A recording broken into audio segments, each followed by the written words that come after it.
Salamlar, vaxtınız xeyir olsun. Mən Adgözəl Lakşin, insan psixologiyası metodisti. Bugünkü mövzumuz ondan ibarət olacaq ki, niyə cavan gənclərin əksəriyyəti, yəni söhbət oğlanlardan gedir, oğlan cinsinə mənsub olanlar, universiteti bitirdikdən sonra işsiz qalırlar. Amma bəzi gənc qızlar savadlarının yetəri qədər olmaması halları yaransa da, yaxud kifayət qədər həmin ixtisası bilməsələr də, əksər müəssisələrdə dövlətin 5-10%, şirkətin isə lakin 50-60%-də işə qəbul prosesi çox asan və çox sürətli gedir. Bunu bəlkə də bəziləriniz bilirsiniz, bəlkə də bilmirsiniz bunun cavabını. Ümumən, əksər şirkət müəssisələrini açan şəxslər qarşı tərəfdən istismar məqsədi ilə nəzərdə tutulub. Bilirsiniz hansı məqamlardır bunlar? Doğrudur, çox qeyri-etik yerlərə gedir bu kimi ifadələr və hansı ki, göz qabağında olan şirkət açdın, bir cavan qızı da işə də götürüldü və o cavan qıza sən fahişəsən kimi nə qədər çox kobud və qeyri-etik səslənsə də acı reallıqdır. Kimi gözü ilə baxılır. Və nəticə etibarı ilə də həmin işə götürülən şəxs əgər həqiqətən də əxlaqdan kənar tərbiyəsiz bildirsə, ona veriləcək reaksiyası təbii ki, sətiraltı, yəni sublimal olsa da olacaq.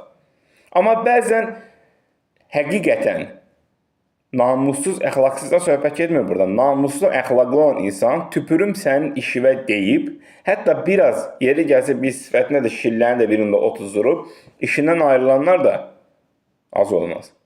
Amma hər hal qarşılıq verənlər də daha çox olar. Niyə?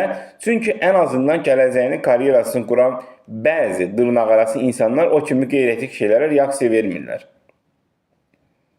Mən də səndən istifadə edərəm reaksiyası və bir sıra qeyri-etik hallar yaranır. Və nəticə etibarı ilə də bu kimi hallar 1-ə 5 artır və get-gedə də artmaqdadır. Ona görə hər zaman hər hansı bir sahə olsun, xüsusən oğlan, qız fərq etməz. Əxlaqın yerindədirsə, o şey sənin savadın varsa, gecə-tezi səni tapacaq. Sən şərəfsiz olub şərəfini itirməkdənsə, əxlaqsız olub əxlaqını itirməkdənsə və onu heç vaxt qazana bilməyəcəyini fakt bilirsən. Amma ən azından bu kimi meyarlar yerində qaldığı təqdirdə, təbii ki, hər zaman savadın və digər şeylər yerində olduğu təqdirdə meyarlar və öz yerini tapacaq. Və nəticə etibarıyla bu nə dinə bağlanmır, nə fəlsəfəyə bağlanmır.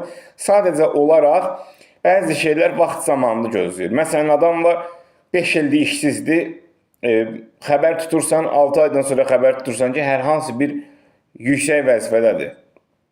Halbuki aşağı vəzifəyə də gedə bilmirdi. Yəni, hər hansı bir alçaq, kiçik bir vəzifə strukturunda tuta bilmirdi. Və nəticə etibarı ilə də və son olaraq ixtisasından, peşəsindən, işindən asılı olmayaraq sahənin çalış mükəmməl ol. Mükəmməli ola bilməsən də normaldan 1+ yüksəkdə olmağa çalış. Aşağıdan qaç. Çünki bəzi tələbələr ali təhsil müəssisələrində oxuyan zaman universitetdə həmin 4 il müddəti yaxud tibbdə oxuyurlarsa 5 il müddəti yola vermə gözü ilə baxdıqdan sonra diplomun var da niyə iş tapılmır ki? Sən hansı savadın yiyəsisən ki, iş tapılmasın? Səhərdən axşama kimi, yiyəsiz kimi o bu küçədə gəzəndən sonra təbii ki, iş tapa bilməyəcəksən. Yaxud boş bekar, avara-avara günü yola verdikdən sonra. Ona görə ən azından bu 4 illik müddəti həqiqətən oxuyub təhsil alıb başa vurmaq lazımdır. Bu qədər.